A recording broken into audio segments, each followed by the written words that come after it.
Welcome to Satsang.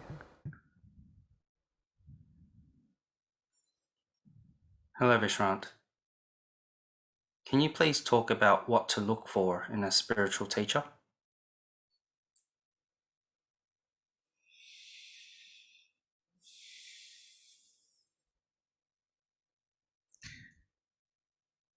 The first thing is the teacher needs to be awake. There is no point being with someone who is not awake. They can't take you home because they don't know the way themselves. It's the first thing to look for in a spiritual teacher is, are they awake? And are they awake 24 hours a day, 7 days a week? Or are they flip-floppers? In other words, are they someone who has continuous Buddha field because awareness is continuously on itself? Or are they someone who's still self-inquiring, still practicing, and so they can find that place, but only through self-inquiry? Someone who's awake doesn't self-inquire. They're awake. It's simple. The other thing that's important in seeking out a spiritual teacher is, are they actually walking their talk? Are they living what they're teaching? And the only way you can really find that out is to watch them, to see, to live with them, to see what they're like, to see if they're walking their talk, to see if they're awake, to see if they're surrendered, to see if they have that Buddha field that is always around someone who's awake. That beautiful energy field that allows the mind to quieten down, allows it to expand, opens the heart.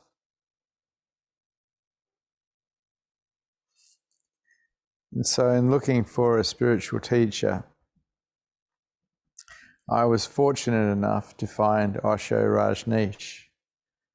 He was called Bhagwan Sri Rajneesh when I ran into him. And he was definitely awake. He had a lovely Buddha field, and there was an absence, an obvious absence.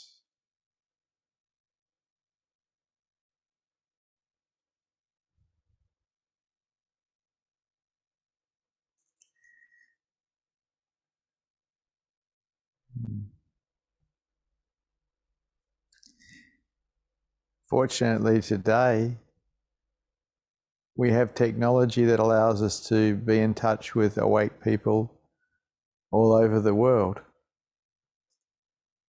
And so we don't have to go and climb on a plane and go to another country to be with someone who's awake. We can actually be with them online because Satsang is now held online. This is a pretty good deal. When I was a seeker, I had to go and live in India and America to be with people who are awake. It's easier today.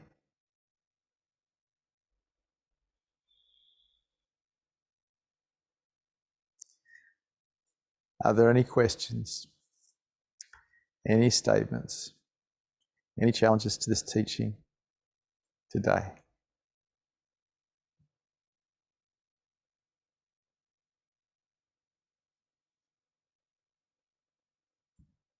The first question: do you think that some enlightened people have a stronger Buddha field than others? And why, if so? I would say that's probably true. As to why, I don't know.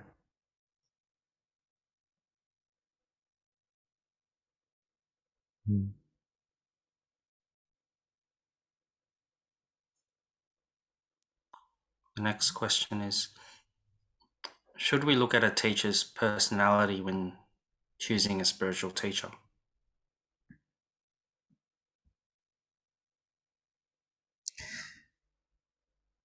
That's a hard question, because if you don't get along with your spiritual teacher because their personality is a little difficult for you, it gives you more opportunity to learn surrender through the practice of acceptance. And so I don't see a problem being with someone who you may clash with, because it could be just what you need.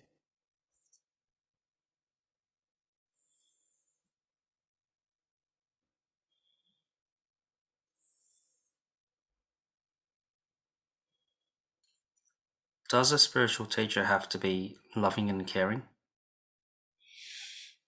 No, they just have to be awake. You see, the Buddha field that is produced around someone who has awareness on awareness, awareness on beingness, is enough. It is a transmission. For someone who's ready, it is enough. The transmission of the lamp occurs. But then we've got to look at, well, what does ready mean? And from my understanding, for someone to be ready for enlightenment, they need to be able to surrender. And that's something that the ego can't do, because it's not a doing, it's a non-doing. A surrendered mind, or a mind that is equanimous, will support enlightenment. A mind that is constantly resisting life, constantly at war with life, is not going to support enlightenment. And so the spiritual aspirant, if there is work to be done, it is to create a mind that will support higher consciousness.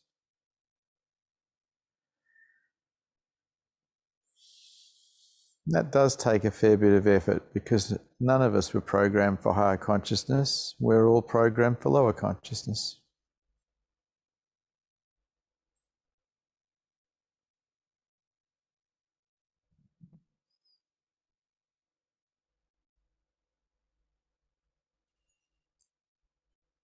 The next question is from Satya. Hello, Satya. Hello, Vishrant. How are you? Lovely, Satya. Vishrant, I would like to ask you one question. What is the importance of a spiritual teacher in seeker's life? Well, I can only really refer back to my own life. And if there hadn't been a spiritual teacher like Osho, who initiated me into spirituality, germinated the seed of consciousness in me, I do not believe that I would be awake today. And so I consider it of the utmost importance.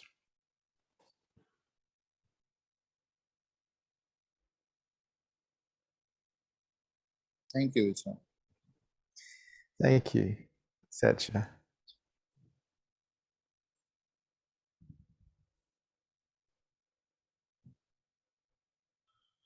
The next question is from Neil.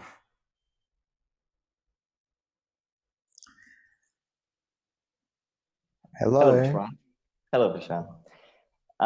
So is it enough to attend these satsangs virtually and to see your master virtually, or is it important to be in the physical presence of your master? Okay, that's a good question. You see, someone who's awake will take you apart if you give them the chance to, because how you are when you come is you have a lot of obstacles that are in the way. And so in engaging someone who is awake, they have every intention of helping you become free, but that means helping you let go of the problems and the obstacles that are in the way. And so satsang with someone who's awake is a destructive process. It's an undoing process. It's not a doing up process. It's not a gaining anything process. It's an undoing process. And so you come online with someone who's awake and you've put yourself in the firing line in a way. And this is the problem with people who have been awake, teachers who have been awake. They can't do this because they're no longer in the body. They've left the body. Being around someone who's awake would probably be the most dangerous thing an ego could possibly do, because it's not the ego that wakes up. I remember my teacher Osho would say, "I'm not your dear old uncle. I'm here to murder you." And he was talking about the murdering of the false one, because we are not the ego. We are that is pure consciousness, pure awareness, that is purely aware and is always here. But for that one to discover itself, the false one has to learn to get out of the way. And so you come around here and you're in trouble. All right. And last time you told me to learn to surrender. And when I thought about it, I realized that my defenses are really high, because previously whenever I tried to be open and just be myself, I've got hurt pretty bad from people. So to protect myself, I just keep a defense around myself all the time. I understand. So I took all my defenses down so people could hurt me, because I knew that all those defenses were in the way of my heart, perceiving my heart, and I knew all of those defenses were in the way of consciousness. All of them. Any defense system you have is in the way. It's an obstacle. Now, for you to take them down means you have to become willing to feel pain, because you will. You have to be willing to be touched. You will. You'll get touched by life. And that's how it is. Or you can stay defended and closed and not raise your consciousness levels. It's up to you.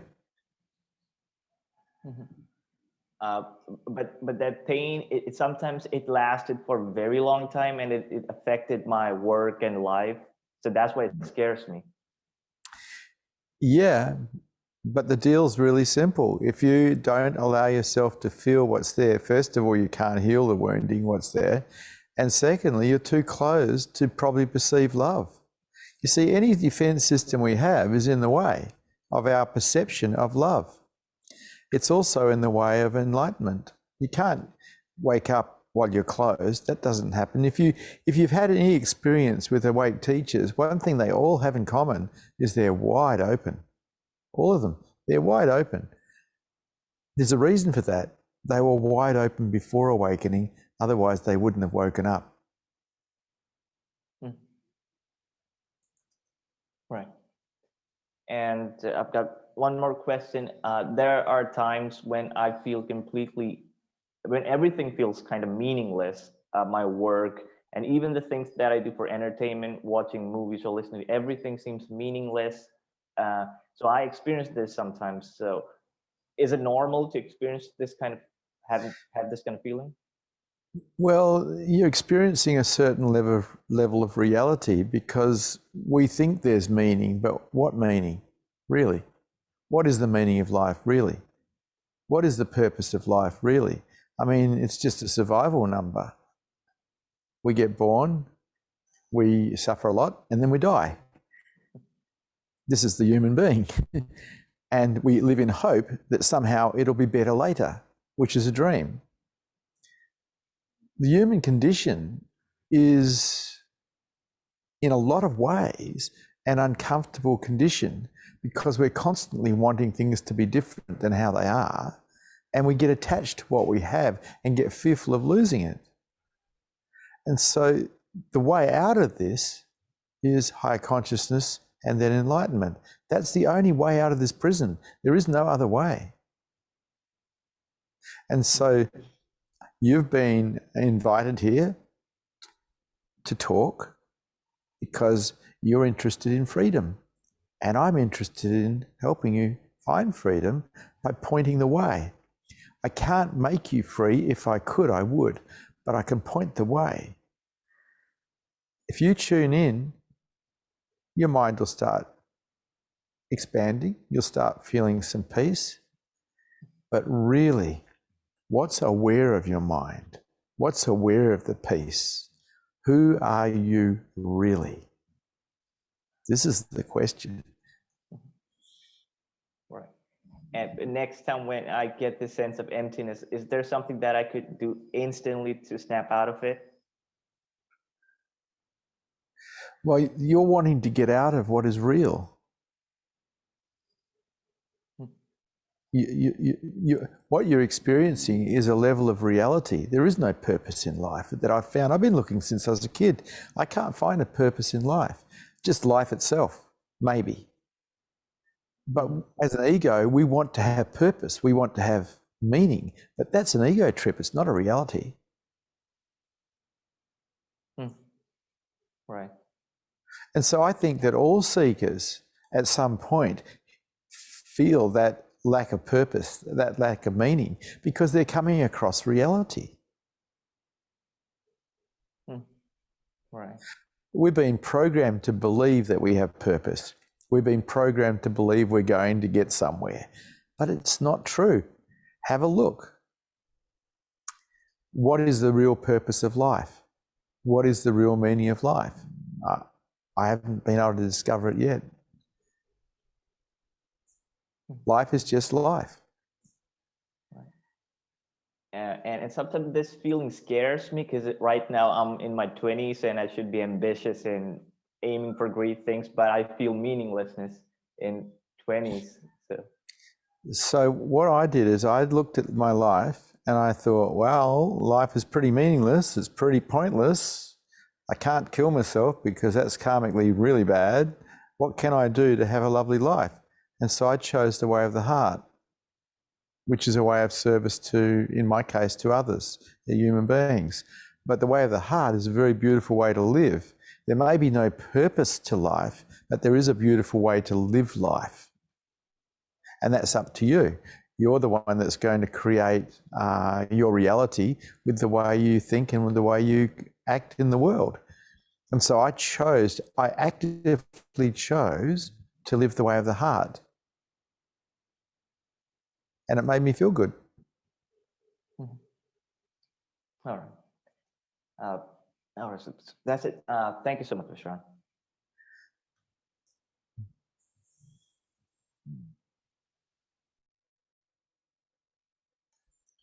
Next, Susha has a question. Hello, Susha. Hi, Vishrant. So, Vishrant, what should a seeker do to facilitate the transmission of the lamp? So the seeker is ready when the seeker is empty. People come to the teacher too full. They come with their understandings, their knowledge. You have to come empty. And when you come empty, you are ready. You come as a nobody, as a nothing. And in that, there is no resistance. Then the transmission can happen quite easily.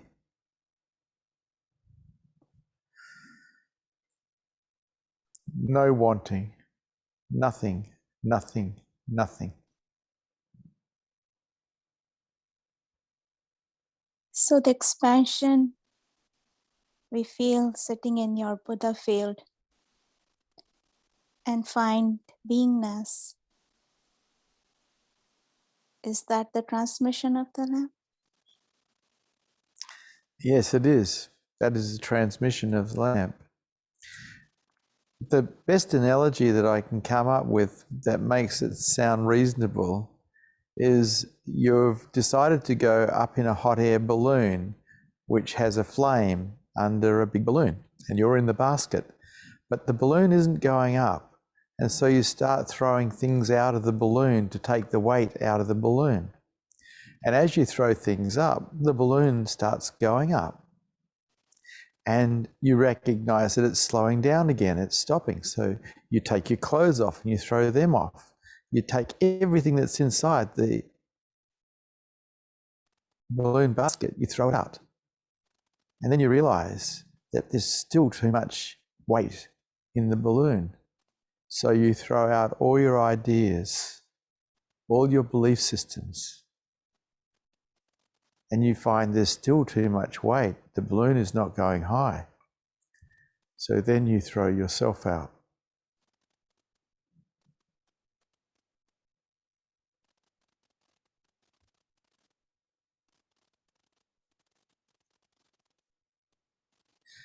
You don't make it to enlightenment. The I doesn't wake up. It is the obstacle. Yes. You give everything to truth and keep nothing for yourself. This is the only deal and the best deal. There is no other deal. Thank you, Vishrant. Thank you. Thank you, Susha.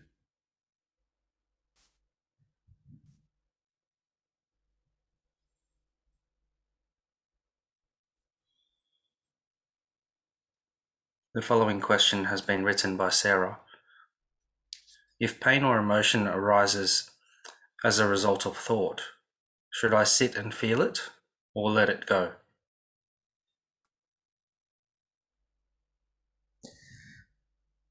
Why would you want to hold on to it? Why would you want to let it go? Why don't you just do nothing? If it arises, just do nothing. It's there, it's there, it's okay. The problem is we keep repressing. We keep trying to understand so we can control it. Don't do anything, do nothing, just let it be there. If you really watch your own actions, you'll find that even trying to understand it is you in some way trying to get away from it. Just let it be there. Do nothing. It's okay. Everything is okay.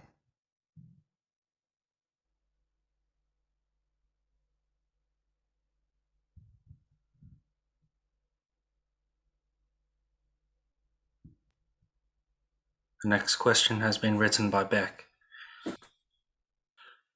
For years, I listened to you speaking highly of Osho. I listened to Osho so much online, but I couldn't feel the Buddha field at all. I had a very deep meditation lately, and I actually felt Osho. I wasn't trying to bring him in. My mind kept trying to rationalize and explain this. I am letting this go now. Can you please expand on this, as I have not felt that presence since.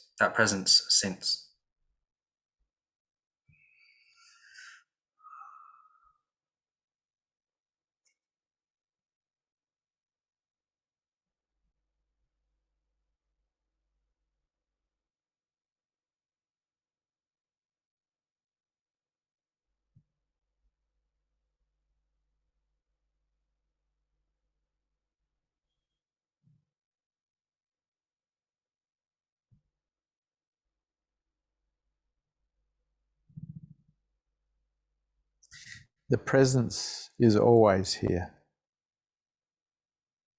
Whether you can perceive it or not is up to you. It's your closures will stop it. But the presence is always here. Osho left a legacy, and that legacy was his awake sannyasins. There is living Buddhas on the planet as a result of his teachings, as a result of his transmissions. His legacy is alive and transmitting now.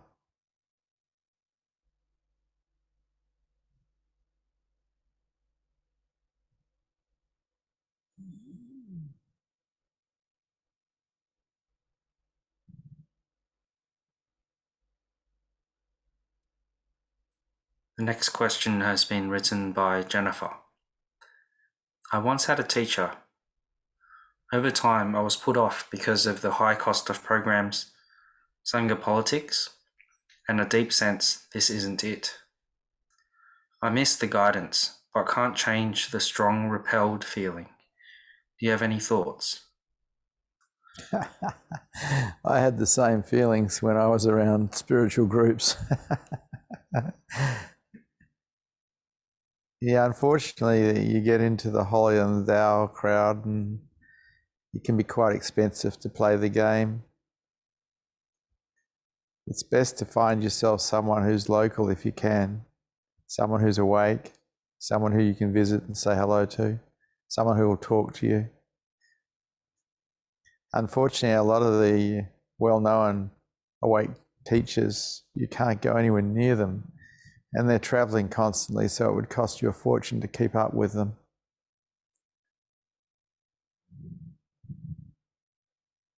I was very lucky in that I was with Osho for a long time and I could sit with him every day. And it wasn't that expensive. The trip was traveling to America or traveling to India and living there without an income. That was the trip. Groups do tend to cost a lot of money. It's just the way it is. You've got to work out what's worthwhile in life. And for me, it was raising my consciousness levels. And my understanding was the best way to do that was around someone who was awake. And so I sought him out, and I was the guy who always had my hand up asking the questions. I was the guy that wanted to sit as close as possible. I was the one who was in love with truth. It's that love affair that brings you home. You give everything to that love affair. Your mind falls in love with the beloved. The beloved is beingness. You support that love affair totally, and you as an I will die in that love affair and find yourself as truth.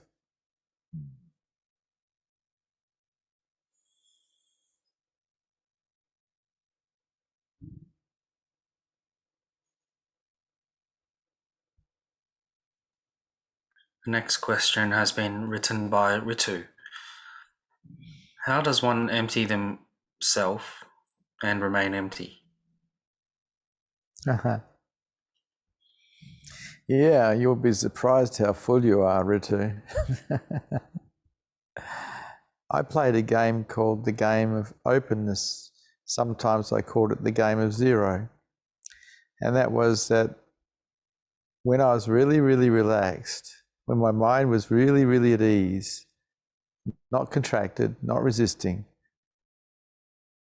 I called that zero. And anything above zero, I saw as a problem. And so any time that I contracted or any time I went into resistance and went above zero, I looked at, well, what belief systems were supporting that contraction? What belief systems were supporting that resistance?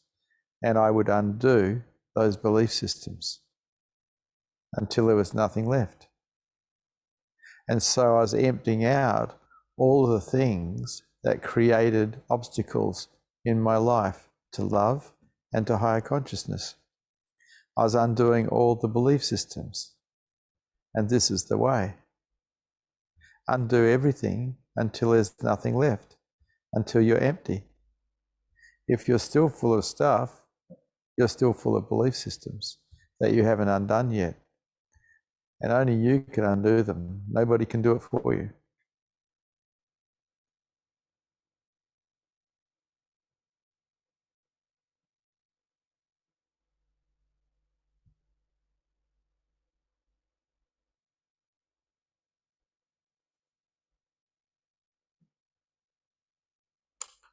The next question is from Kalimba.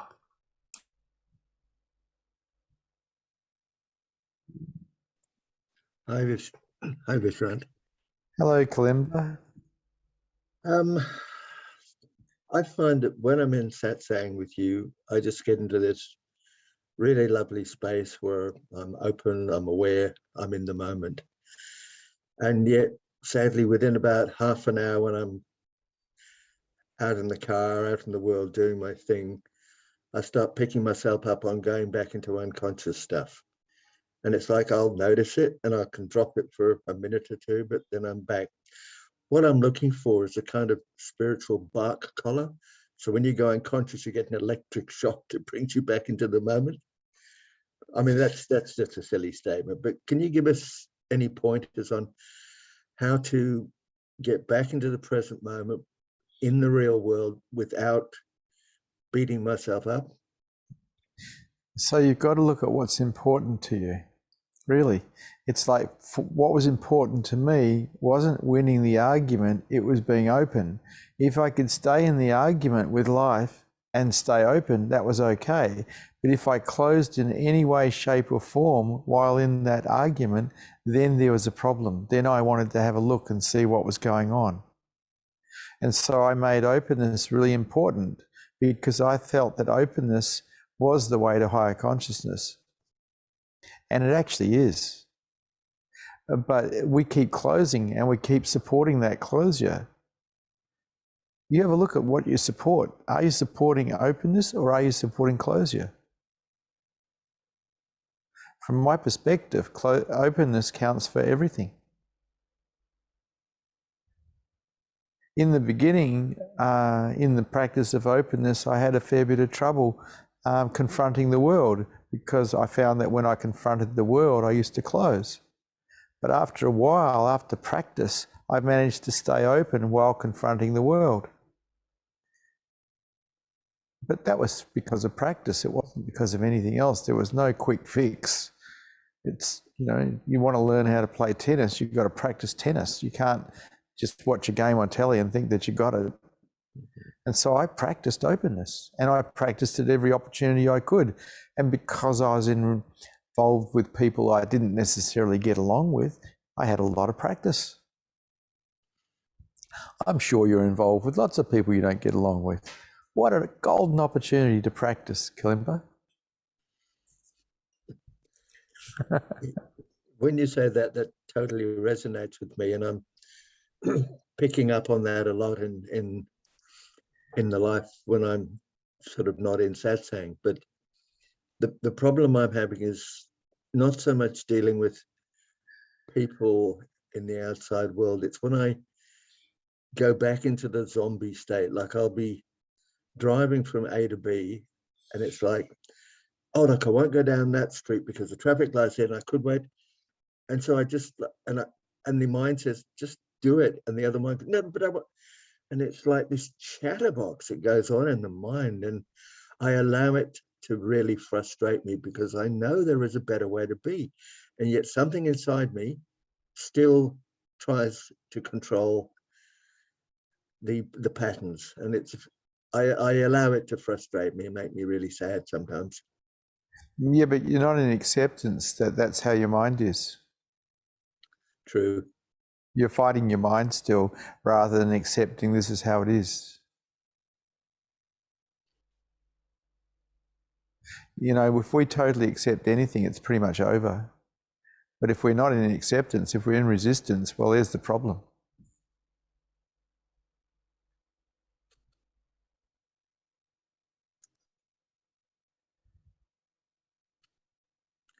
Right. Well, I'm going to prioritize just accepting it is as it is.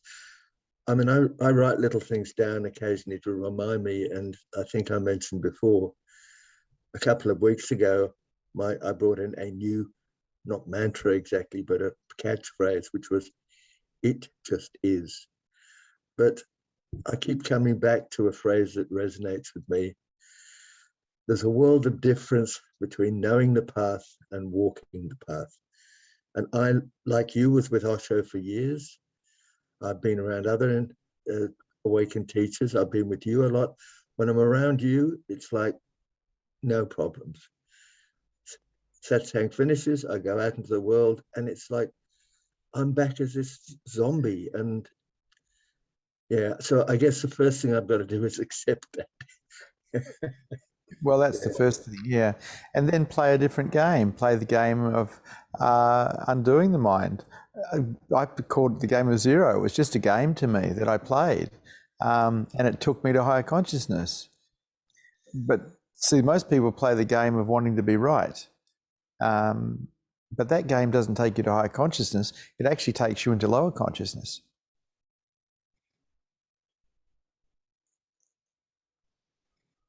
How about a game of just being open no matter what is happening? So rather than feeling what's being done or what's being said is so important, how about making openness important?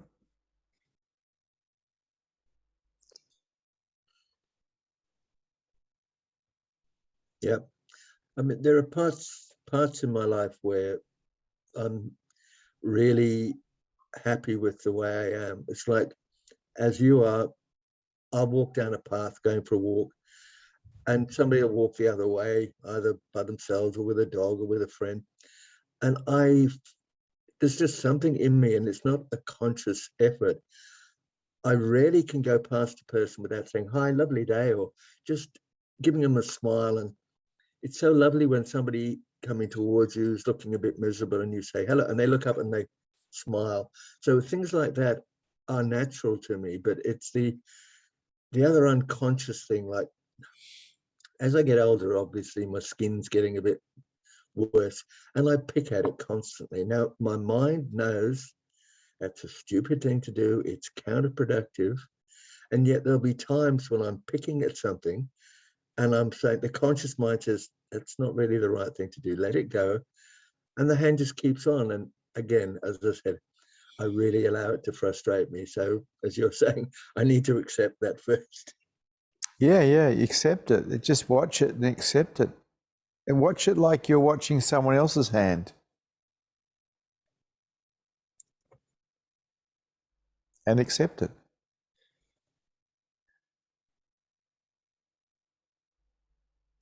There's so much peace in acceptance, but we try to control everything rather than accept.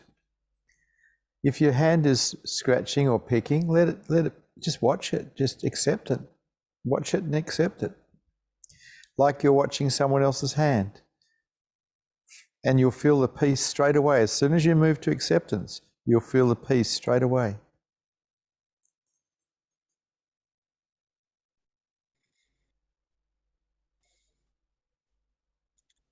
Thanks, Vishrant. I'll start from this moment. I'm just going to make every effort to be present and to be accepting. So thank you for your feedback. Love you, Kalimba. You too, Vishrant.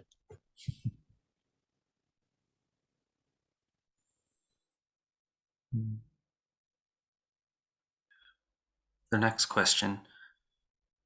How can I know if my teacher is awake or can just hold a presence when they are with me? Spend more time with them. Ask the people around them who are with them when you're not there. Ask the people who live with them. Ask those people. See what it's like for them. The chance is that if you've met someone who's living with someone who's awake, they're falling apart somewhere, because when you stay around someone who's awake, the energy field around them undoes all your coping mechanisms, and everything that's inside starts to leave. So there's a purging. So around awake teachers, the people who are close tend to be falling apart a bit. That's not a bad sign.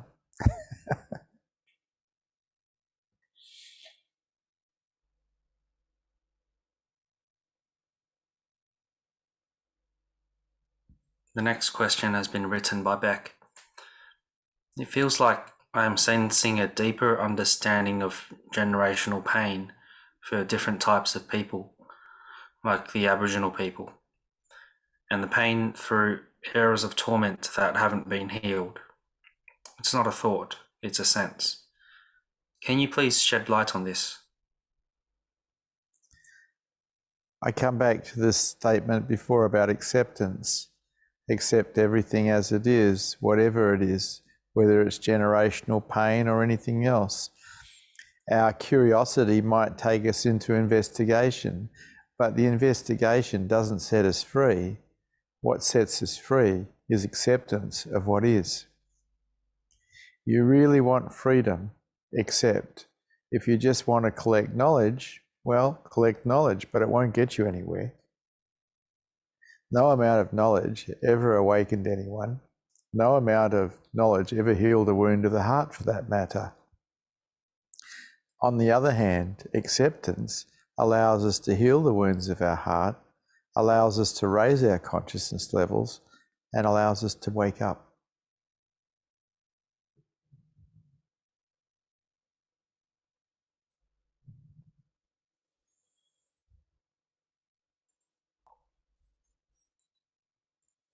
Are some gurus better at their job than others, or are they all equal?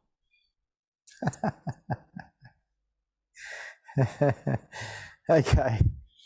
If you've been trained to be a plumber, you're probably good at being a plumber. But if you haven't been trained to be a plumber and you're doing a plumbing job, you probably aren't good at it. And so some people who have woken up have done a lot of training in how to help people get free, in how to undo the mind, and others have not. And so those that have done the training, have put the time in, they're probably better. But awake is awake. Awake is awareness aware of itself. And that creates a Buddha field. And those that are ready, all they need is a Buddha field.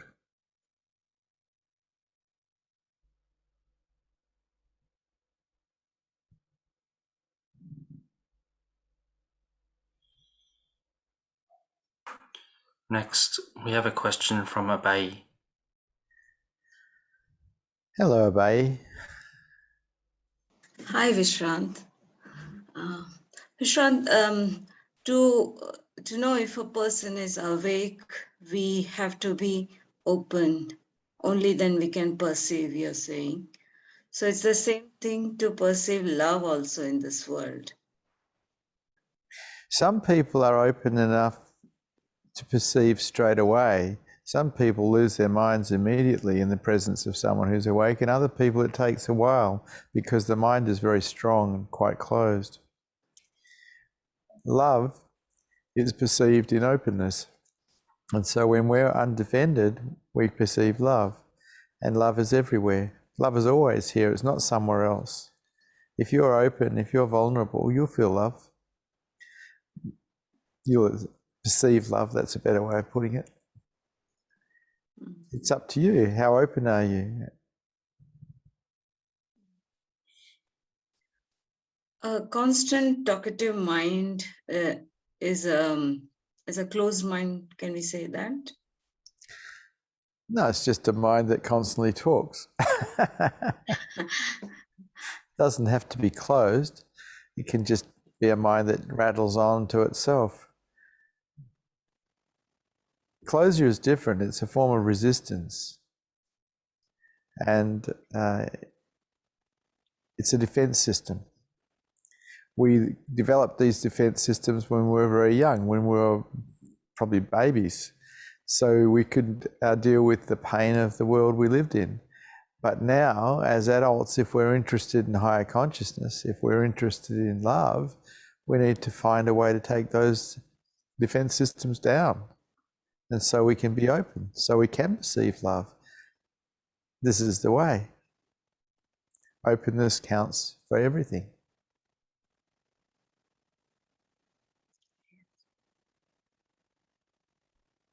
So if a talkative mind is not closeness, then I can be in your presence while my mind is just going on and on, yet be open, right?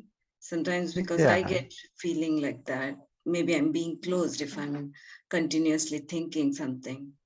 It's not so.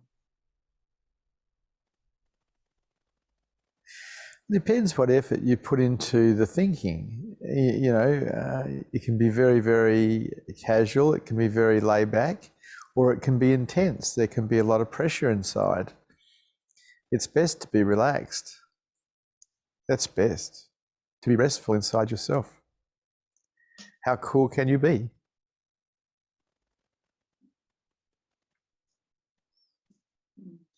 Thank you. I have one more question.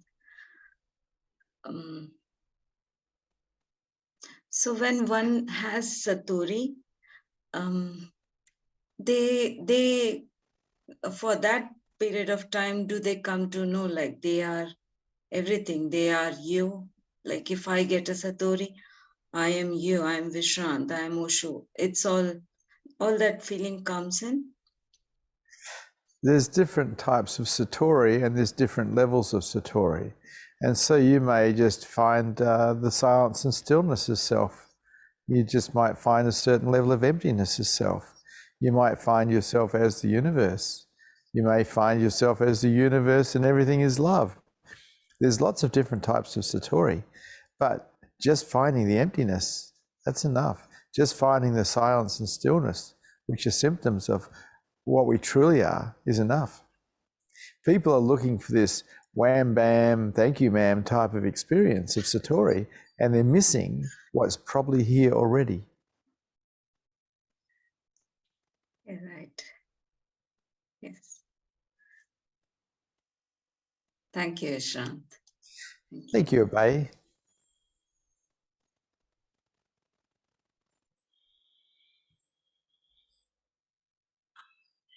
The next question has been written by Shaina. Once awake, is it still possible to memorize something? Song lyrics, for example. Zippity-doo-dah, zippity-ay.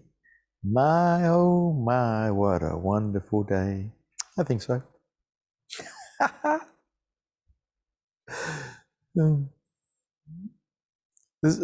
Awakening doesn't stop you from being able to use your mind. It's just that the interest in dreaming disappears. The interest in living in your mind disappears. You prefer silence and stillness.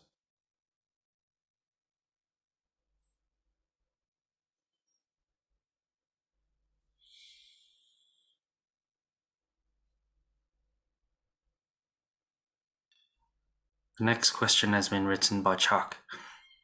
Lately, I've been just watching and maintaining a vibration of love or peace. I find it preferable and easier than dealing with thoughts or thoughts that come up. Could you please speak on that?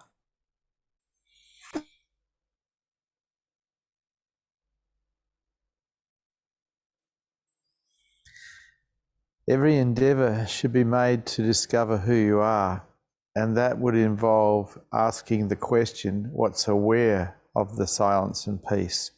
What's aware? You see, we can program the mind to be passive, but if we're really going for freedom, we've got to find who we truly are, the pure beingness that we truly are. And that is done through self-inquiry. What's aware? What's aware of the peace? What's aware of the noise? What's aware of anything you think?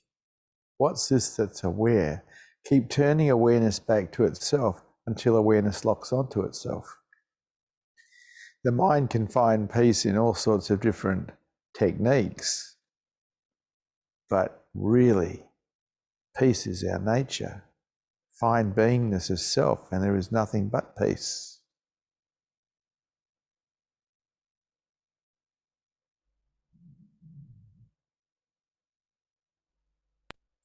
Chuck writes, could this emptiness or stillness be described in terms of vibration?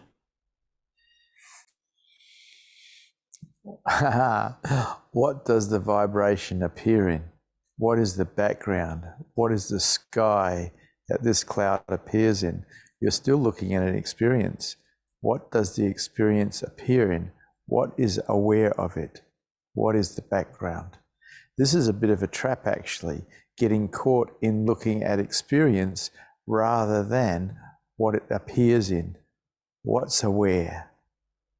What's truly aware of this vibration?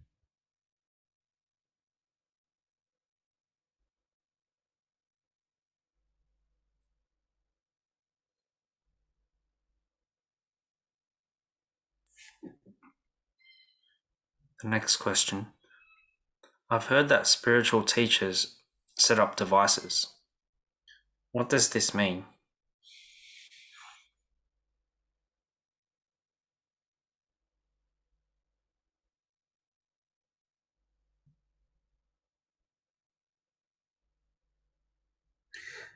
Why would you ask such a silly question?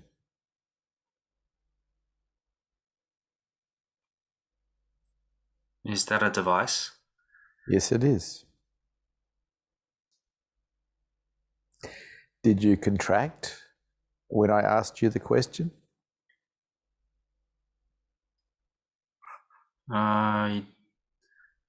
Yes. Yes, I did. So you fell into the device's trap. Now your job is to surrender and open up.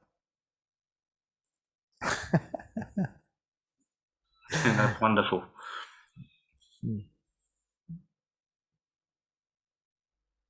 See, the thing is, there must have been a belief system there as well that you shouldn't have been made a fool of or something like that. You shouldn't talk to me in that way. Now, if that belief system had been undone, there wouldn't have been a contraction. But there must be a belief system there that is protecting you. Take the belief system apart so the next time that device is fired off, there is no reaction. No reaction is surrender.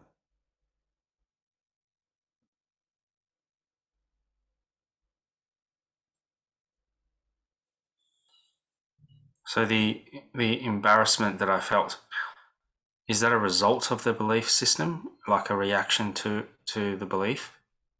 Yeah, that's right. It touched you. And then you reacted to the touch rather than just allowing it.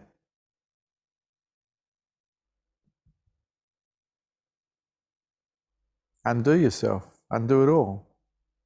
Anything that touches you that creates a reaction, there's something that needs to be undone. There's a place you haven't shown up in your psyche yet with acceptance and love. Have a look and see for yourself.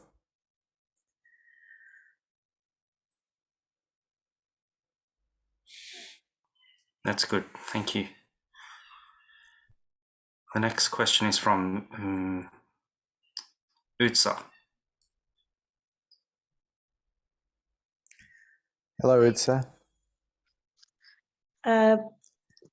What Posh just asked and experienced, that's what had happened to me yesterday when I was talking to you. And you said, I was telling you something and you said anything else. And I felt embarrassed, like, I asked something, I was just talking something stupid, and I was trying to work out what belief system was there that I contracted. I just felt like, I just felt unloved. So you might have a belief system that you should be loved and that you should be respected. Wow, that's going to be a tough one for you in the world we live in, because a lot of people don't love and they don't respect. So you want to be careful.